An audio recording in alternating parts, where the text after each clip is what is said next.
여러분, 이길 수 있는데 왜 집니까? 이기고 승리하고 다스릴 수 있는데, 교회가 이 땅 가운데 하나님의 왕대심을 선포할 수 있는데 왜 지는 인생을 살아갑니까?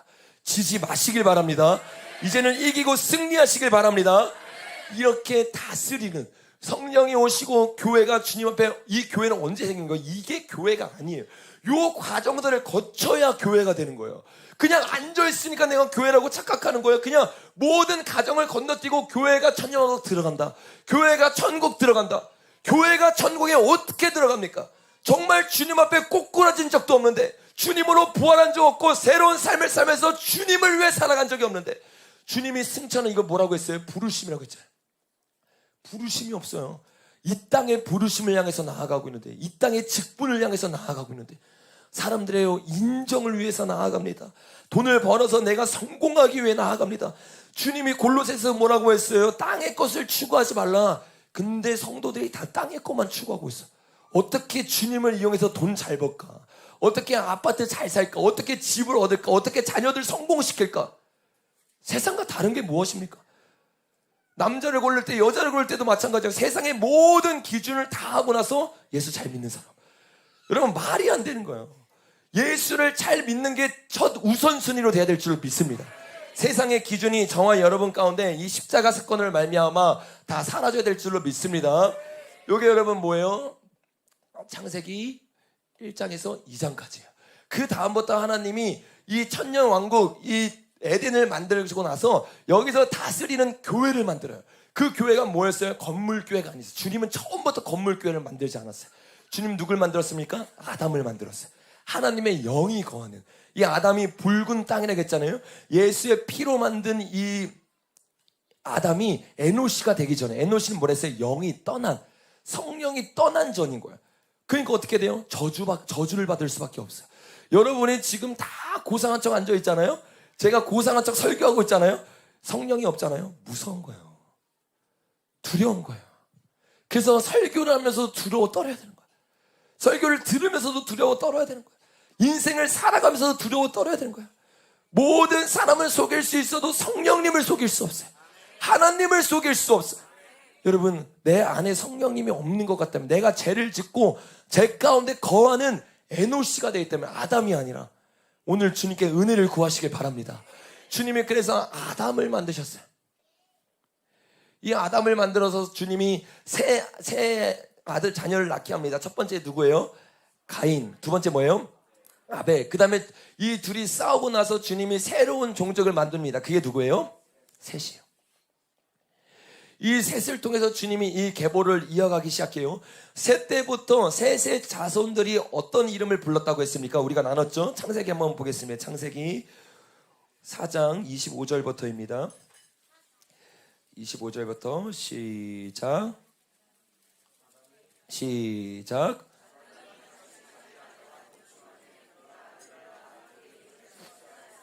이는 하나님이 내게 가인이 죽인 아벨 대신에 다른 씨를 주셨다 함이며, 셋도 아들을 낳고 그의 이름을 에노스라 하였으며, 그때 사람들이 비로소 여호와의 이름을 불렀더라. 야훼라고 했죠.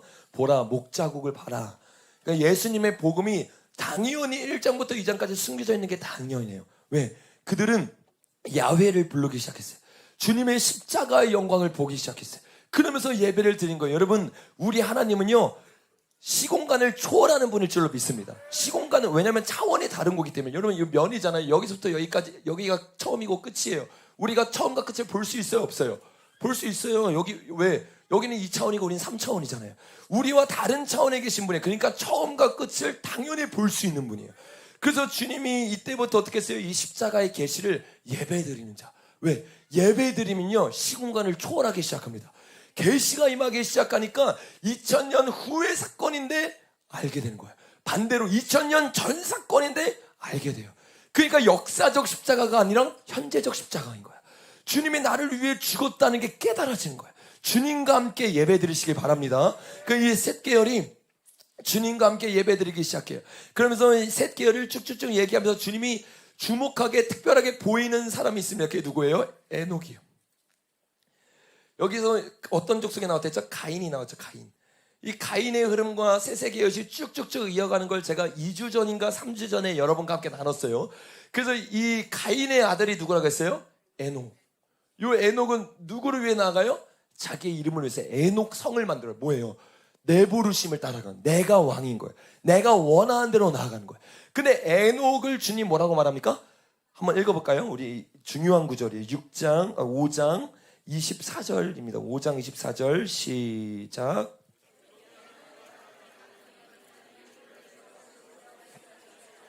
아멘.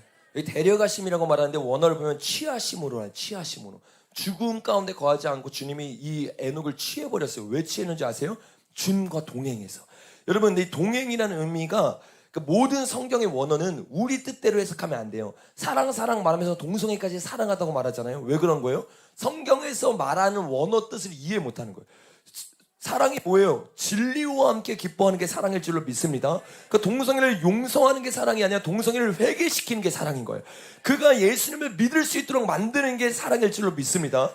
이처럼 우리가 이 언어의 뜻을 이해를 못해요. 예를 들어서 언어의 뜻을 잘 이해하면 오히려 영적인 세계를 더 깊숙이 할 수 있는데, 예를 들면 이 시편 1편에 보면 묵상이라는 단어가 나오잖아요. 이게 하가라는 뜻이에요. 이 단어를 자세히 보려면 우리 이사야서를 보면 알아요. 이사야서 한번 가보겠습니다.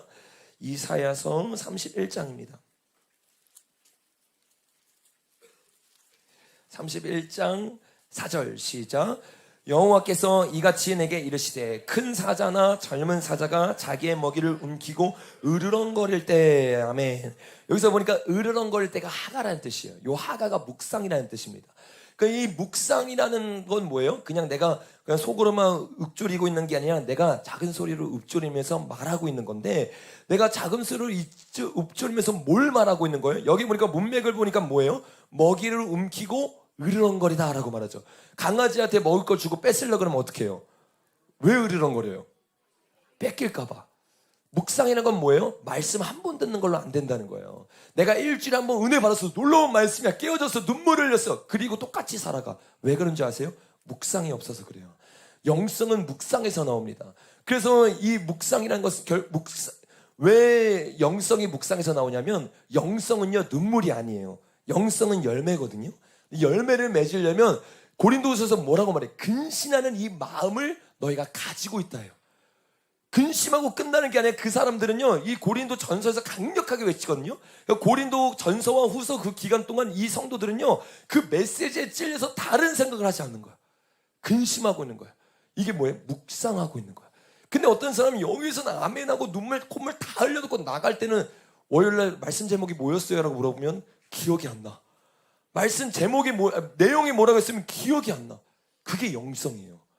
그 말씀을 붙잡고 사는 것만큼이 영성인데, 말씀 뭐 들었는지 기억이 안 나면 뭐 갖고 살 거예요?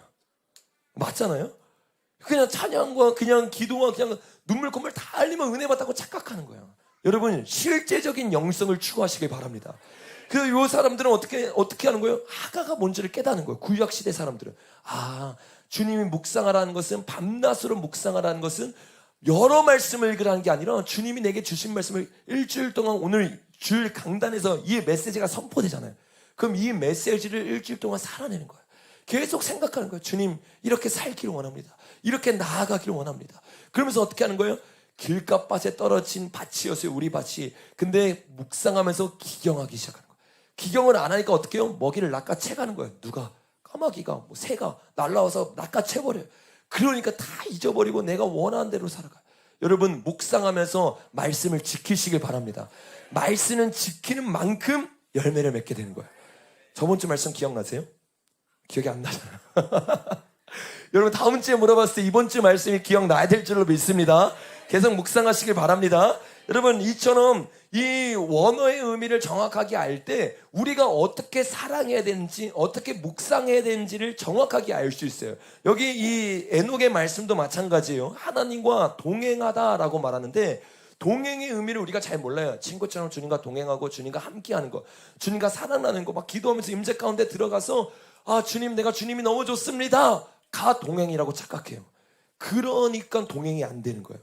여러분, 진짜 성경에서 말하는 동행이 무엇입니까? 이 동행의 원어가 할라크라는 뜻인데, 이 원어를 사용했던 게 시편 26편입니다. 한번 가보겠습니다. 시편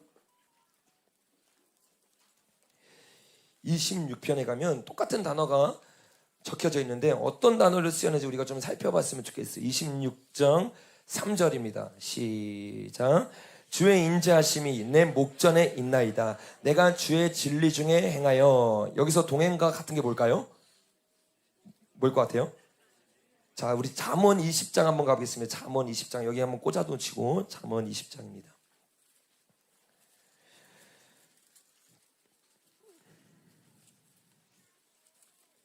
잠언 20장 7절 읽어보겠습니다. 시작. 온전하게 행하는 자가 의인이라 그의 후손에게 복이 있느니라. 똑같이 나온 단어가 뭐예요? 행하여요. 동행과 똑같은 단어입니다. 그러니까 동행이라는 뜻은 뭔지 아세요? 하나님의 말씀을 지키는 자라는 뜻이에요. 내가 원하는 대로 다 살아가고 주님의 임재 가운데 있는다? 진짜 말도 안 되는 소리라는 거예요.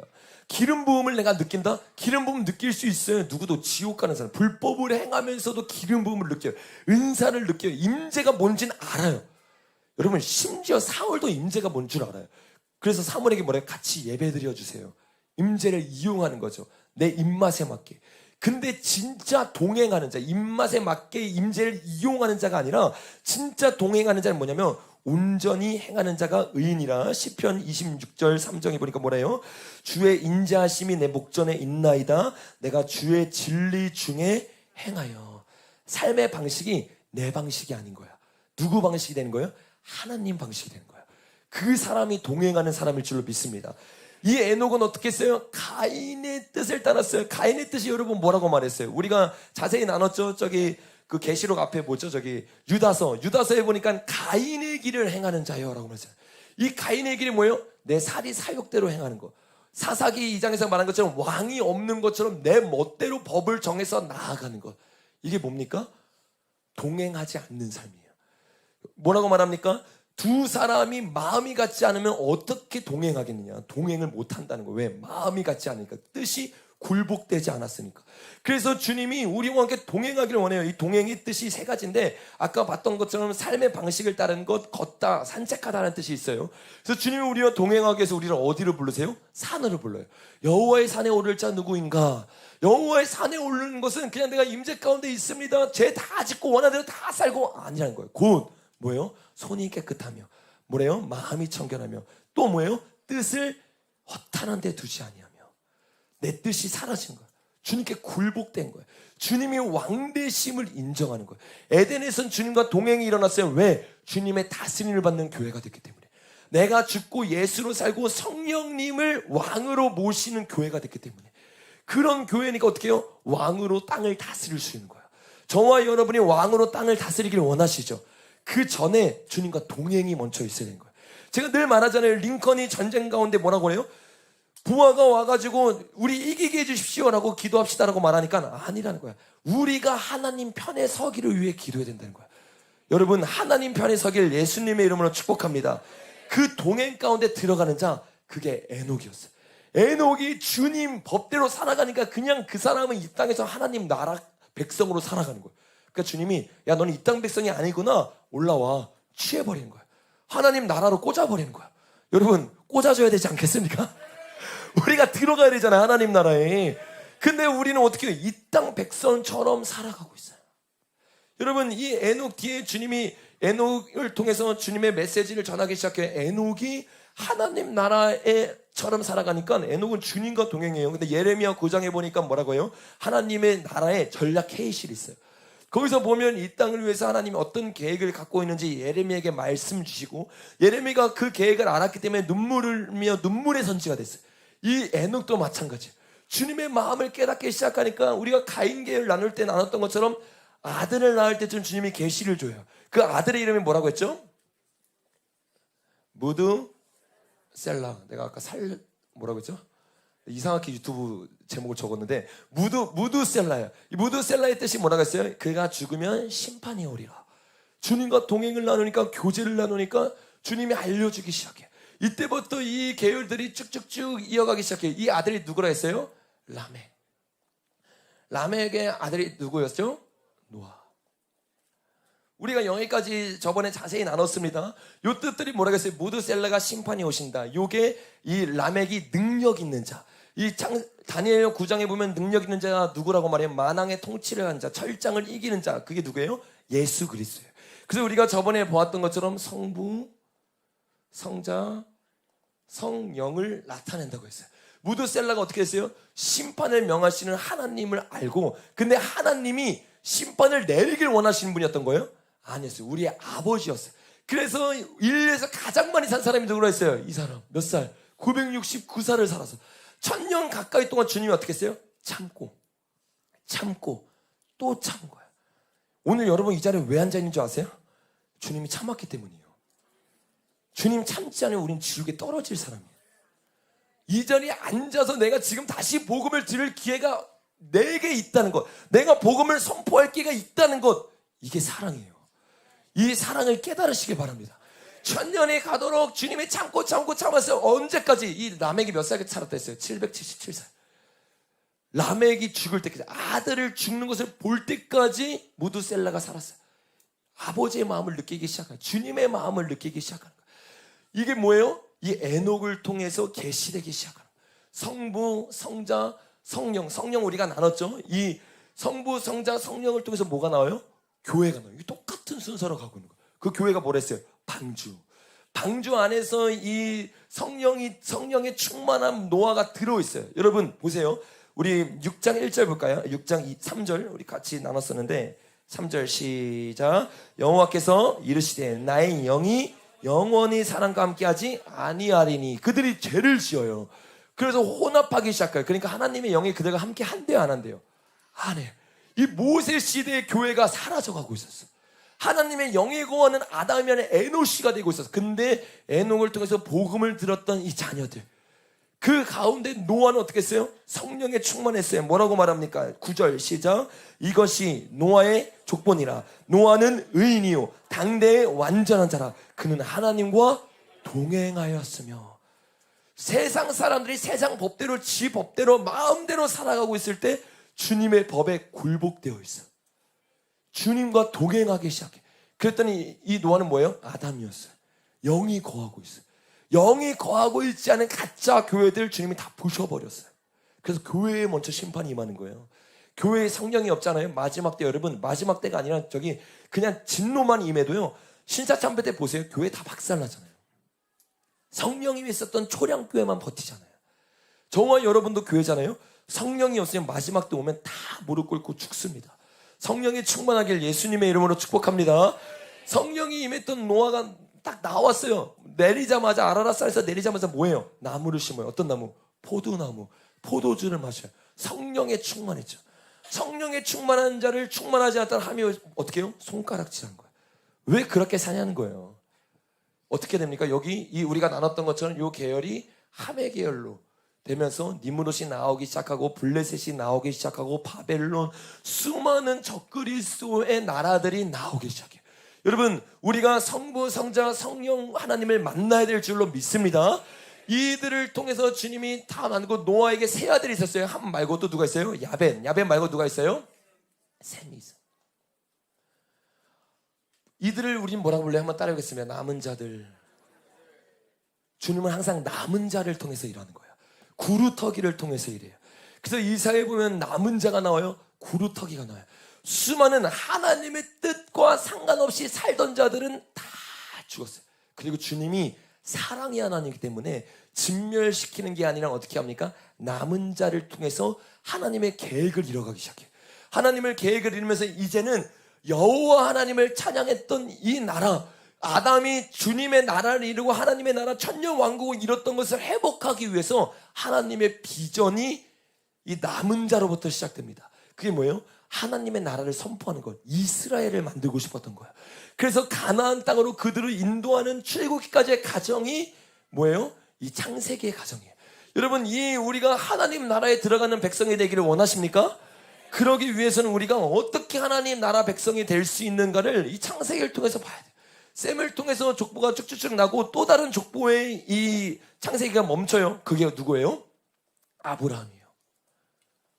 제가 설교를 하기 위해서 내 입맛에 맞게 이 사람들을 선택한 게 아니라 지금 성경 족보에서 수많은 사람들이 나오는데 그 사람 가운데 성경이 멈춰서 주목하는 사람들이 있어요. 에녹도 마찬가지로 동행하였다라고 말하잖아요.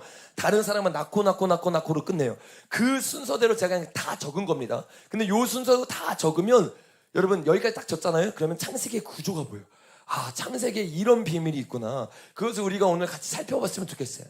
이 아브라함이 아닌 어떤 하나님이에요? 성부 하나님이라고 했어요. 아버지 하나님을 잘 나타냈습니다. 그리고 이 아브라함이 창세기 12장에서 뭐예요? 믿음의 조상이에요. 믿음으로 우리가 이제는 이 남은 자가 되어서 이스라엘 나라, 하나님의 나라에 들어가는 백성이 돼야 되는데, 믿음이 무엇인지는 아브라함이 너무 잘 보여주는 거예요. 우리는 믿음을 추상적으로 알아요. 교회에서 믿음을 안 가르쳐. 그러니까 믿음과 회개가 따로라고 가르치는 거예요. 사실 회개를 가르칠 필요가 없어요. 오해하지 마세요. 왜? 믿음 안에 회개가 있기 때문에. 근데 이 믿음이 뭔지를 모르니까 회개를 빼버리고, 믿음도 가짜 믿음, 어떤 믿음? 기심도 알고 떠드는 믿음. 이 자리에 없을 것 같죠? 이 자리에 있어요. 우리가 그런 사람이 될 수 있어요. 옆에 있는 사람이 그런 사람이 될 수 있어요. 여러분, 믿음을 점검하시길 바랍니다. 오늘 내 믿음도 여러분 왔다 갔다 해요. 왔다 갔다 하는 믿음이 아니라 말씀 위에 선 믿음 되기를, 그런 믿음인지 아닌지 점검하시길 바랍니다. 어떤 믿음이 우리에게 있어야 되냐? 아브라함의 믿음은 뭐라고 했어요? 첫 번째 뭐예요? 본토압이 친척집을 떠났어요. 믿음은 시작부터, 남은 자들이 예수를 믿는다는 시작부터 제자들에게 뭐라고 말해요, 여러분? 제자들아, 믿어라라고 말했어요. 은길 뭐라고 말했어? 믿어라 아니야. 믿어라 아니라니까 믿어라라고 그랬어. 뭐라 그랬어? 따라와라. 믿는 거는 뭐예요? 믿는 게 아니야. 주님은 따라오라 그랬어요. 내 바운더리 그대로 놔두고 내가 원하는 삶 그대로 살아가면서 일주일하면 주님 믿는다? 이게 어떻게 믿음이냐는 거예요. 이렇게 믿음을 가르치고 믿고 영접하면 구원 받았다고 착각하니까 수많은 사람들이 지옥에 떨어지는 거예요. 근데 이 책임이 누구에게 있습니까? 강대성에 있는 거예요. 말씀에서 그렇게 말하고 있지 않은데 믿음을 잘못 가르치기 시작해요. 잘못된 믿음을 가지고 있으면서도 천국 들어간다는 거예요. 천녀왕국 들어간다는 거예요. 여러분, 진짜 믿음만 천녀왕국 들어가게 됩니다. 이 믿음은 따라가는 거예요. 어떻게 따라가요? 여러분, 따라가니까 해고는 말이 안 되는 거예요. 왜? 따라갈 수 있도록 은혜 주신 분이 누구예요? 하나님 말씀 안 하면 어딜 따라가? 주님이 떠나라고 말했잖아요. 주님이 떠나라고 말했기 때문에 아브라함이 떠날 수 있었던 거예요. 아브라함이 떠나기 때문에 구원받았습니까? 아니요. 주님이 먼저 말했기 때문에 구원받은 거예요. 오늘 저와 여러분에게 복음이, 이걸 선행은총이라고 하는데, 주님의 복음을 듣게 했으니까 믿음이 들어가는 거예요. 그러니까 우리의 모든 구원의 은혜는 오직 하나님입니다. 하나님만 구원 주시는 분일 줄로 믿습니다. 근데 이 구원을 우리가 결정하는 거예요. 주님 말씀, 주님이 이 땅 위에 걸 때 얼마나 많은 사람 만났어요. 12명 건졌어요. 마리아 건졌어요. 얼마나 소수 건져서 허다한 사람들이 있었어요. 주님이 다 하드캐리합니까? 다 데리고 막 그냥 가는 거예요? 아니잖아요. 주님 뭐라고 말해요? 나를 따라라. 따르는 사람만 따라가는 거예요. 저와 여러분도 결정해야 돼요. 백날 여기서 주님이 따라와라, 믿어라, 회개하라 말하는데 안 따라와. 그럼 여러분 안 따라가고 있는 거예요. 여기 있는 수많은 사람들이 어쩌면 허다한 무리가 될 수 있다는 거예요. 여러분, 허다한 무리 되지 마시길 바랍니다. 옆에 있는 잠사하는 사람한테 말해보시다. 야, 너 허다한 무리 되면 안 돼. 일어나. 잠사람 별로 없는데. 허다한 무리 되면 안 돼요.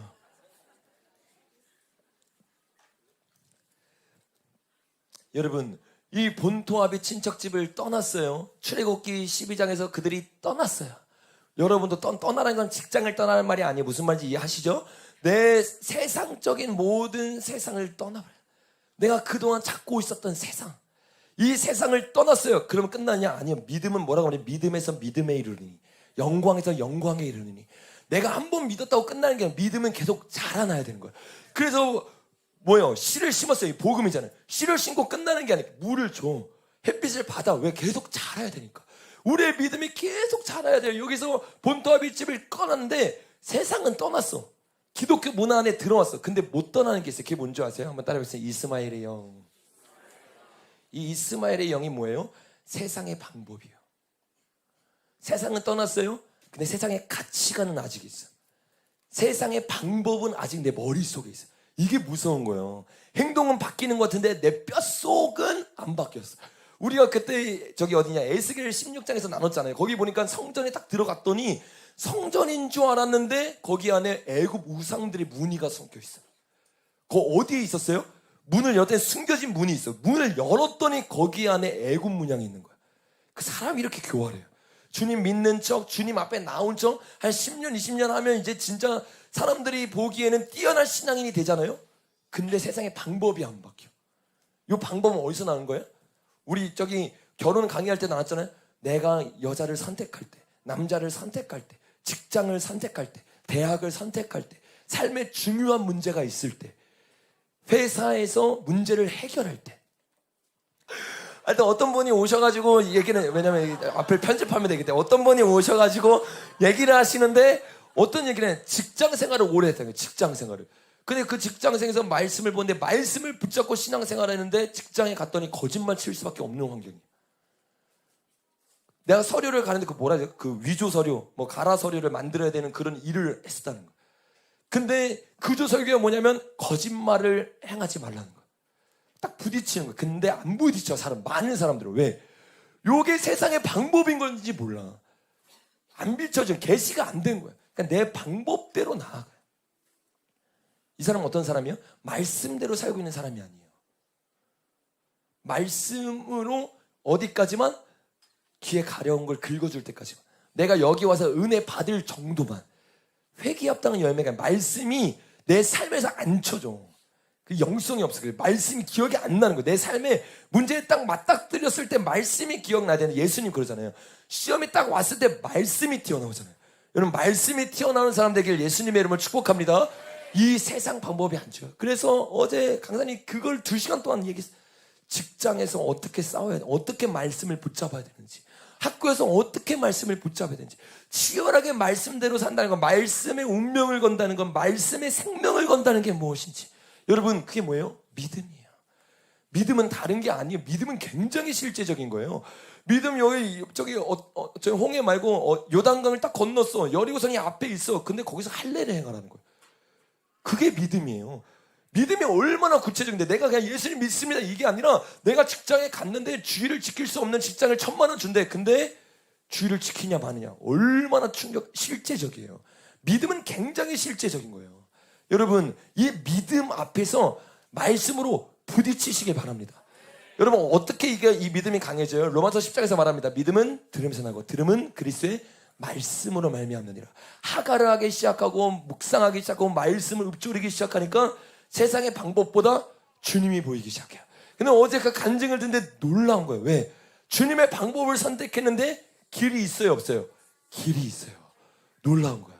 그래서 뭐 그 얘기를 자세히 하면 너무 길어지니까, 뭐 어떤 사람을 자르기 위해서 가짜 위조서를 만들어야 되는데, 근데 위조서를 안 만들기 위해서 어떤 방법을 선택해요? 내가 온갖 수모를 겪으면서 그 여자를 찾아가서 얘기를 나누는 거야. 이게 어떤 길이에요? 십자가의 길이에요. 십자가의 길은 여러분 멀리 있지 않아요. 내 직장에 있어요. 내 가정에 있어요. 거기서 하나하나 선택하는 거예요. 하나님이면, 예수님이면, 성령님이면 어떻게 했을까? 아브라함은요, 부족했어요. 연약했어요. 그래서 때로는 실수를 했어요. 실수했지만 다시 돌이켰어요. 저와 여러분이 이미 이스마엘을 너무 많이 낳았을 수도 있어요. 너무 많아가지고 다산했어. 그래도 여러분 괜찮아요. 다시 돌이키세요. 오늘 돌이켜서 이스라엘로 이삭으로 나아가길 예수님을 축복합니다. 그리고 나서 주님이 마지막 누구를 내려놓으라고 했죠? 이삭을 내려. 이건 뭐예요? 내가 이제는 세상의 마음을 다 끊었어. 하나님께 돌아왔어. 근데 이 하나님의 꿈마저도 내려놓으라는 거예요. 왜요? 그 꿈 가운데 사실은 내 이름이 있거든. 주님으로 포장해서 내가 있어요. 사울이 대표적이에요. 예수님께 예배하러 가서서 해놓고 자기의 이름을 높이잖아요. 그 말하는 거, 예배하는 이유가 뭐예요? 장로들과 이스라엘 백성 앞에서 나를 높이게 하여 주시옵소서. 주님이 안전이 없어요. 회개함이 없어요. 주님께 돌이킴이 없는 거예요. 아브라함이 모든 것이 어떻게 해요? 시간이 지날 때마다 신앙생활에 내려놓음이 있어요. 근데 저는 확신합니다. 세상에 딱 내려놓잖아요. 이것만큼 기쁜 게 없는 거예요.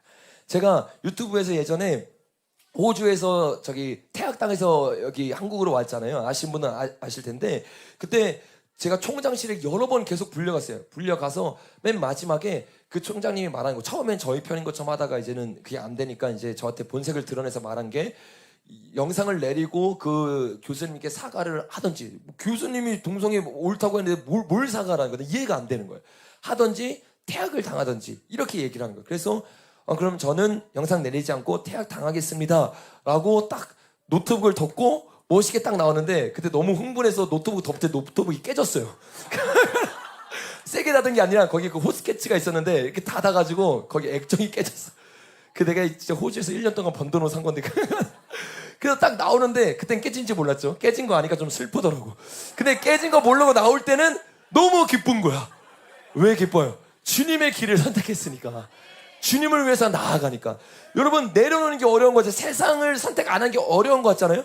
근데 세상을 선택 안 할 때 오는 기쁨이 있어요. 그 즐거움이 있어요. 그 맛으로 하는 거예요.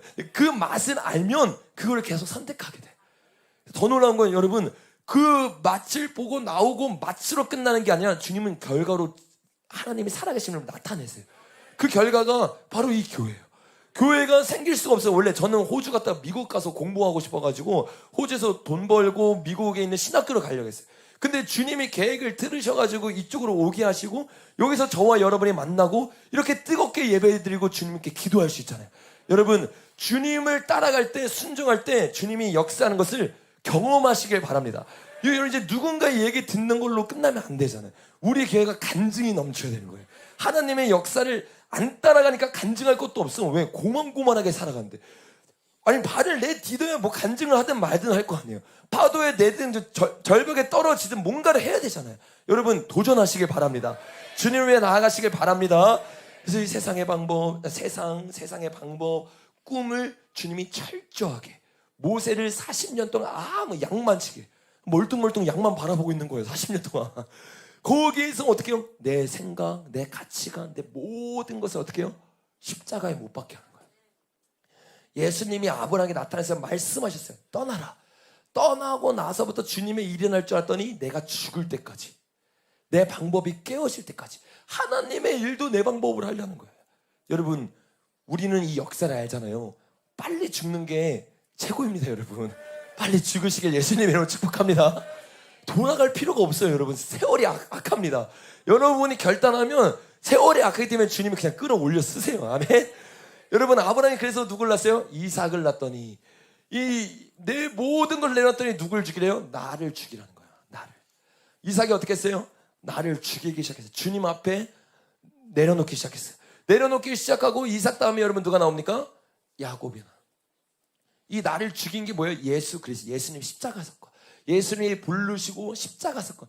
이 창세기가 계속 이것을 하나님이 어떤 분인지, 하나님의 진노와 하나님의 공의와 하나님의 사랑이 어떤지 보여주시고, 그리고 그 하나님을 따라가기 위해서 우리가 어떤 삶을 살아야 하는지 주님이 보여주고 있어요. 그래서 예수님이 십자가를 진 것처럼 우리도 죽고, 그 다음에 어떻게 합니까? 야곱이 어떻게 해서 베델에서 성령님을 만나요. 이 사건이 어떻게 해서 성령으로 채워지고 부활하는 사건이에요. 한번 따라해보겠습니다. 오늘 부활하는 날이 됩시다. 아멘. 부활하는 날이 매일매일이 부활하는 날이 되길 예수님으로 축복합니다. 부활을 누구로 하는 거예요? 성령님으로 하는 거예요. 그래서 이 야곱이 부활하기 시작해서 성령의 충만을 받았어요. 근데 성령님이 한번 우리 가운데 들어오잖아요. 근데 그렇다고 바뀌는 게 아니에요. 왜요?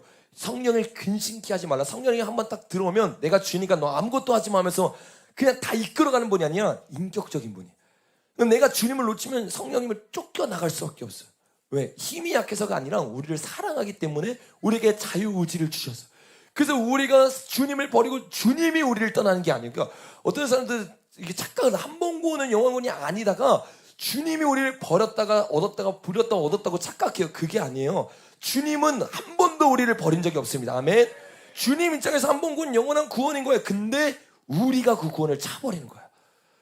이스라엘 뻥 차버렸어요. 음란 가운데 빠져가지고 다른 우상들 섬기기 시작했어. 다른 나라 앞에 무릎 꿇기 시작했어. 여러분, 주님의 마음을 차버리지 말길 예수님의 이름으로 축복합니다. 야곱에게 성령님이 임했어요. 근데 이 성령님을 이용만 했어. 그때는 많은 사람들이 여기서 끝나요. 이 사람은요, 이름이 생명책에 안 적히는 사람이에요. 야곱이잖아요. 야곱이 야곱에서 죽으면 끝인 거예요. 이스라엘로 바뀌어야 되는 거예요. 성령께 굴복이 안 되는 거예요. 그러니까 가자마자 나눴던 것처럼 라헬에게 빠져가지고 7년을 나눠버리고 또 7년 동안 사단에게 속았기 때문에 지옥 같은 생활을 보내기 시작해요. 뭐가 없어서? 성령님이 없어서.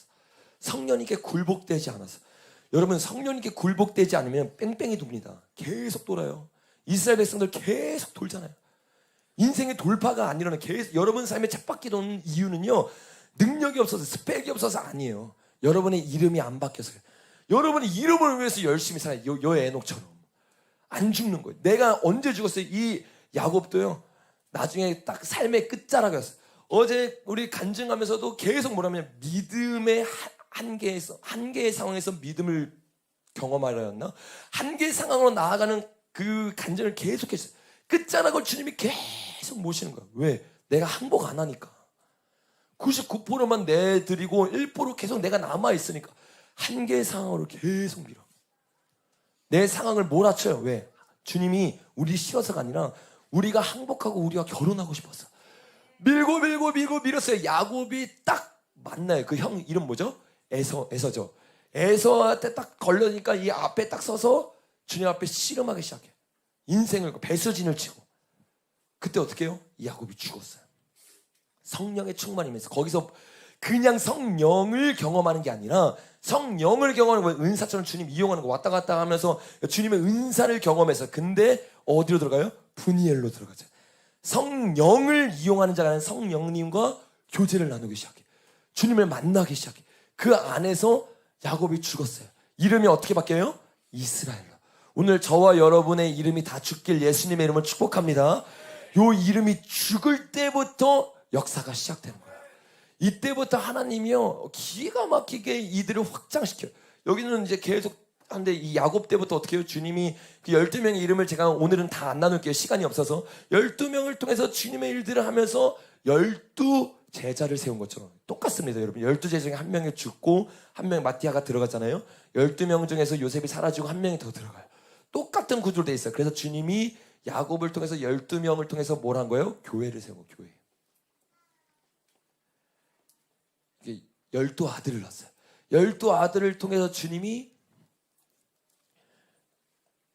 교회를 만들었는데, 이 교회가 다 깨어 있었어요? 아니요. 모든 교회가 하나님 뜻대로 가는 게 아니에요. 12명 아들이 있었어요. 이들이 다 축복된 이름들이에요. 막 주님을 만나서 문화 자체부터 예수님 믿는 가정에서 태어났어. 예수님 위해서 살아갔어. 근데 성경에서는 이 12명에게 한 번도 주님과 동행하였다라고 말하지 않아요. 근데 누구에게 동행하였다고 말해요? 요셉에게. 수많은 형들이, 교회들이 잠들어 있는데 깨어있는 교회 있어요. 깨어있는 교회는 큰 교회가 아니에요. 주님과 동행하는 교회예요. 어떤 동행이 뭐라고요? 주님의 말씀에 굴복된 교회. 삶 가운데 주님만을 위해 살아가는 교회. 요셉은 작은 자였어요. 막내였어요. 근데 야곱이 이스라엘 요셉을 예뻐해요. 왜? 주님의 말씀에 굴복되어 있기 때문에. 주님과 동행하기 때문에. 창세기 한번 가볼까요? 창세기 37장입니다.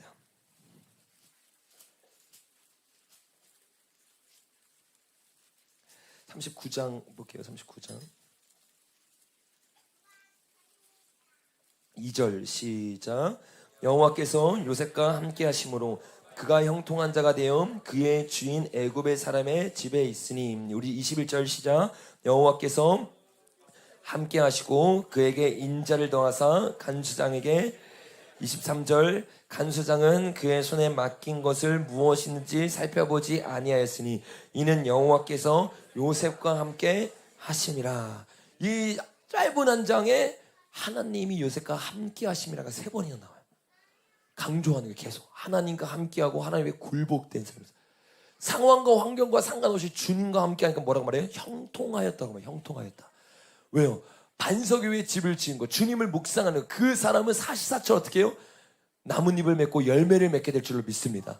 열매 맺는 인생은 상황과 환경과 상관이 없어요. 가정 환경과 상관이 없어요. 여러분이 주님과 동행하면 주님이 열매 맺고 주님이 여러분의 인생을 역전시킬 줄로 믿습니다. 요셉이 알았겠냐고, 삶이 역전될지를.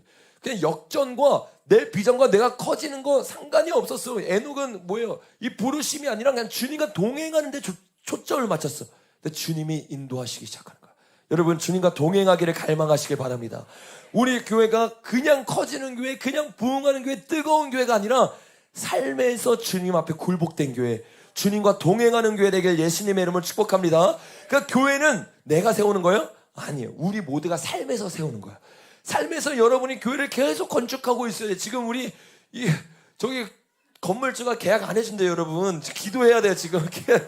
우리 너무 시끄러워서 지금 안 해준대요. 그래가지고 3월에 무조건 나가야 돼요, 여러분. 여기 지금 기도해야 되는데 그 교회를 건축하는 게 그 교회 건축해도 소용이 없어요, 여러분. 우리의 삶에서 진짜 건축이 돼야 거기에 가도 주님이 임재하시는 거예요. 여기여서 주님이 임하는 게 아니에요. 우리가 삶이 준비가 돼야 어디를 가든 하나님 나라가 임할 줄로 믿습니다. 여러분, 이 요셉이 어떤 사람? 주님과 동행하는 사람. 잠들어 있는 교회와 요셉이 달라요. 요것만 일단 먼저 보세요, 여러분. 에녹이 어떤 사람이었어요? 동행하는 사람. 이게 잉크루즈예요, 이렇게.